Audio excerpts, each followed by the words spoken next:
$15 an hour for police. Now, there's going to be, of course, a question about well, why is the difference? But when you look at, I can use fire and police as an example, when you look at the hours that they work, the way their hours are set up, it balances out to the same annual pay. Doing 12 for fire with the hours they work, and 15 for police with the hours they work. Now, public works would be a little bit different. Theirs would strictly be, it would be comparable to 40-hour work week at $12 an hour. And then but the majority of them, if they have some type of certification, a CDL, water license, something, they can be at a higher pay rate than that. So we still want to have the ability for people to make more based on higher qualifications or certification. We're strictly talking about the starting pay, at least getting a starting point to work with.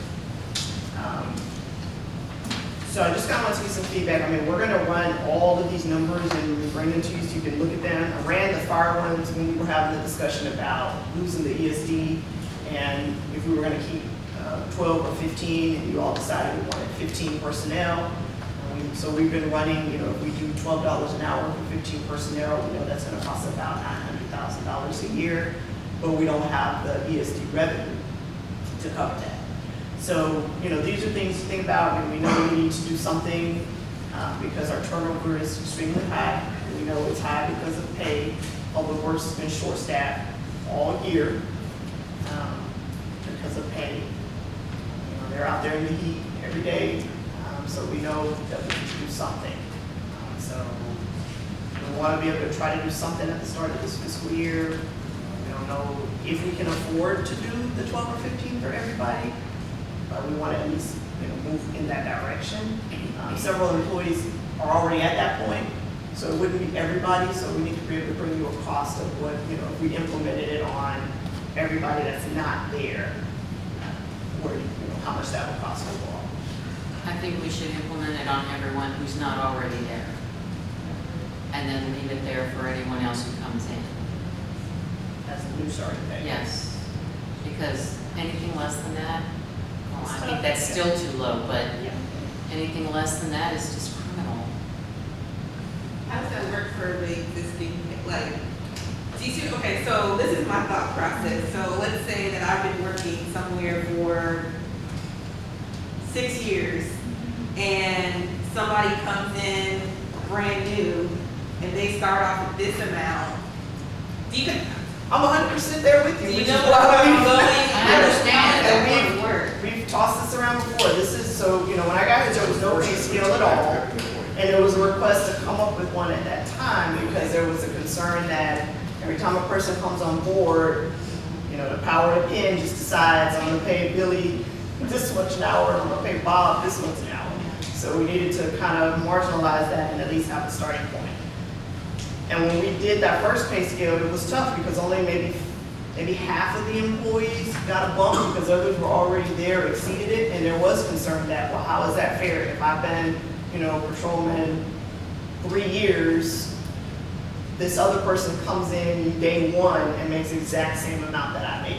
That does create a concern. So then it's like, okay, the only way to adjust that is to have a range. And within the range, people can move up based on merit. So there's really two different issues. I mean, one, our issue is that our starting pay is too low. That's number one issue. The second issue is that, we have to have some type of range for people to have a place to move up and grow. There has to be some There has to- mobility, because what's the incentive? Right. Because I can tell you this I know this is city government, but I know federal government. Let's say, for instance, there's a change in pay. Let's say that federal-wise, the chief is a 12 or whatever. All of a sudden, I'm a 10 or 11. The pay system changes. They're going to bump that chief up automatically to a 13 because they have to balance it out because the chief is not going to be the same equal as her employee. It doesn't work like that. So I didn't see that being an issue. So I just think we need to think about that. Well, I think Monique is right. I think that's some good numbers are 12 and 15. And we'll start with that, and then we'll figure out what we need to do The rest of you was. The bad thing is that we fought before is that we've never had the ability to do this. It's always kind of gone to a back burner thing. And it's finally gonna have to happen. And as much as I hate to say it, the adjustment is not, cannot be that big. There could be some in there, that's what we're gonna have a scale instead of a set amount. So you have a scale, say from like 13 to 15, and that person falls into there, okay? And the minimum is, or say 12 to 15. And the new person falls in at 12, and then an older person will go up a little bit in the scale, but not a lot. But still, they will get something, if that makes sense to you. Are we still gonna give them the yearly 50-cent bump or whatever it is they get for the yearly increase, or is it just merit? We'll see, that's, something Well, to that's what I'm determine asking, as because well. we got the yearly Um, scale and we didn't get the merit Right. scale. so Because that's the way what I'm it's been working on the existing scale, you don't automatically get that pay increase every year because we have to budget it. And we have not fiscally been able to do that, you know, to say that after at your 12 months, you automatically get this dollar amount, at your 24 Well, that's- months, you automatically